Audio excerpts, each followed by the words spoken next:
যে মানুষটার একমাত্র লক্ষ্যই শিরোপা জেতা, যে স্বপ্ন পূরণে তাকে কারি কারি অর্থ খরচ করে সৌদিতে নিয়ে এসেছেন ক্লাব কর্তারা, সেই রোনালদো এখনও স্বীকৃত কোনো শিরোপারই দেখা পেলেন না সৌদি ক্লাব আল নাসরের হয়ে। 2023 সালে যোগ দিয়ে এখন পর্যন্ত নিয়মিত খেলে যাচ্ছেন, তবে সঙ্গী হয়েছে শুধুই হতাশা। এদিন সেই খরা কাটানোর সুযোগ এসেছিল এফসি চ্যাম্পিয়ন্স লিগ ট্যুর ফাইনালে, তবে ঘরের মাঠে তাকে হতাশই হতে হলো।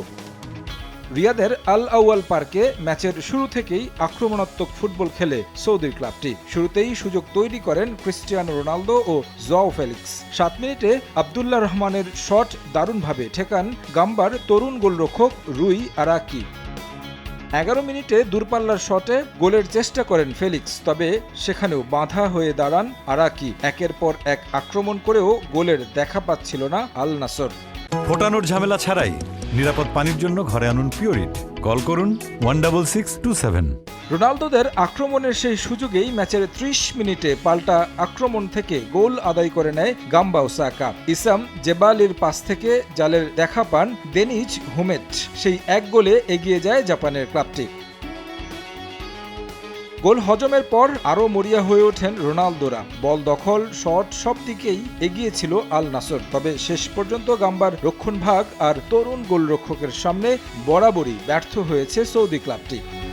ম্যাচ জুড়ে একাধিক সুযোগ পেলেও গোল করতে পারেননি রোনালদো। শেষ দিকে তার একটি হেডও অল্পের জন্য লক্ষ্যভ্রষ্ট হয়। ম্যাচ শেষে হতাশ মুখে মাঠ ছাড়তে দেখা যায় পর্তুগিজ মহাতারকাকে। 2023 সালে সৌদি আরবে যোগ দেওয়ার পর এখনও বড় কোনো মহাদেশীয় বা ঘরোয়া ট্রফি জেতা হয়নি রোনালদোর। এবারও এশিয়ার দ্বিতীয় সারির ক্লাব প্রতিযোগিতার ফাইনালে এসে ফিরতে হলো হতাশা নিয়ে। শুধু রোনালদো নন, Sadio Mane, Kingsley Coman, Joao ফেলিক্সদের মতো তারকা থাকলেও শিরোপা জিততে পারেনি আল নাসর। অন্যদিকে 2008 সালের পর আবারও এশিয়ান শিরোপা ঘরে তুলল গাম্বা ওসাকা। জাপান ক্লাবটির জন্য এটি বড় এক ইতিহাসের রাত। আর রোনালদোর জন্য আরও একটি ফাইনাল, আরও একটি অপূর্ণ স্বপ্নের গল্প।